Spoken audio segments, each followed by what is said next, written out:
ಭಾರತ ರತ್ನ ಸಂವಿಧಾನ ಶಿಲ್ಪಿ ಡಾಕ್ಟರ್ ಬಾಬಾ ಸಾಹೇಬ್ ಅಂಬೇಡ್ಕರ್ ಜನ್ಮ ದಿವಸ ಏಪ್ರಿಲ್ 14. ಭಾರತಕ್ಕೆ ಸಂವಿಧಾನವನ್ನು ಕೊಟ್ಟಂಥ ಮತ್ತು ತಮ್ಮ ವಿಚಾರಗಳನ್ನು ಅತ್ಯಂತ ಸ್ಪಷ್ಟವಾಗಿ ಯಾವುದೇ ರೀತಿ ಮುಲಾಜಿಲ್ಲದೇ ನೇರವಾಗಿ ಸ್ಪಷ್ಟವಾಗಿ ಮಾತನಾಡಿದಂಥವ್ರು ಈ ದೇಶದಲ್ಲಿ ಬಾಬಾ ಸಾಹೇಬ್ ಅಂಬೇಡ್ಕರ್.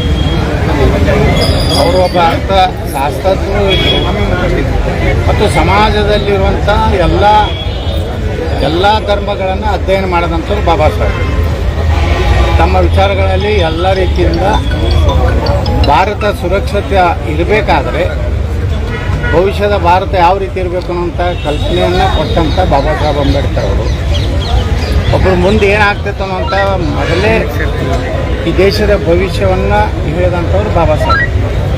ಅದಕ್ಕೆ ಈಗಲಾದರೂ ಬಾಬಾ ಸಾಹೇಬ್ ಅಂಬೇಡ್ಕರ್ ಅವರ ಇಡೀ ಅವರ ಜೀವನ ಅದಕ್ಕೆ ನರೇಂದ್ರ ಮೋದಿಯವರು ಅವರು ಹುಟ್ಟಿದಂಥ ಮನೆಯಿಂದ ಹಿಡಿದು ದೆಹಲಿಯಲ್ಲಿ ಬಾಬಾ ಸಾಹೇಬರು ಕೊನೆ ಉಸಿರು ಇಳಿದಂಥ ಮನೆಯವರೆಗೆ ಪಂಚತೀರ್ಥಗಳನ್ನಂತ ಮಾಡಿ ಬಾಬಾ ಸಾಹೇಬರ ನಿಜವಾದಂಥ ಅನೇಕ ಲೇಖನಗಳು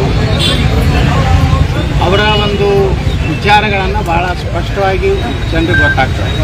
ಇದರಿಂದ ಬಾಬಾ ಸಾಹೇಬ್ ಅಂಬೇಡ್ಕರ್ ಅವರು ಯಾವುದೇ ಒಂದು ವರ್ಗದ ನಾಯಕರಲ್ಲ, ಇಡೀ ಭಾರತದ ಎಲ್ಲ ಜನಾಂಗದ ನಾಯಕರು ಬಾಬಾ ಸಾಹೇಬ್.